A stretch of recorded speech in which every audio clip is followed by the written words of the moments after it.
IPX7 waterproof. Ganda ng pagkaka-shade ko, eh. 3D floating blades. Fit the face better, fast, and painless shaving. High power na rin yung motor nito, kaya maganda siya pang shave. Easy to disassemble, kaya mabilis nyo lang siyang linisan. Meron na rin siyang kasamang maliit na brush, USB Type-C charging cable. May cover na rin kasama, at pouch na lalagyan.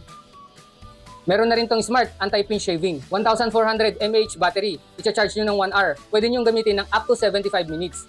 Lasting for up to 2 months. May pop-up trimmer na rin to.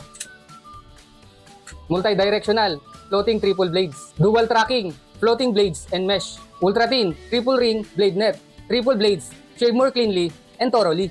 Meron rin tong safety feature. Meron siyang travel lock. Para ma-access yun, i-hold and press nyo lang ng 3 seconds. LED display para malaman nyo kung ilang power pa yung natitira. Type-C na rin yung charging port niya. Universal charging. Kung naghahanap kayo ng electric shaver, itry nyo tong Bomi DM5. Check out na mga lods! Para malagay nyo yung blades niya, meron siyang pinakabakal dito. Ayan, meron siyang space dyan guys. Yan, iipit nyo lang dyan mga lods. Tapos i-fold nyo guys hanggang mag-lock. Double box pala to guys eh. Naka-box na, tapos naka-box pa sa loob. Tapos meron siyang packaging na plastic guys oh. Packaging pa lang guys, ang ganda na mga lods. So ito na siya.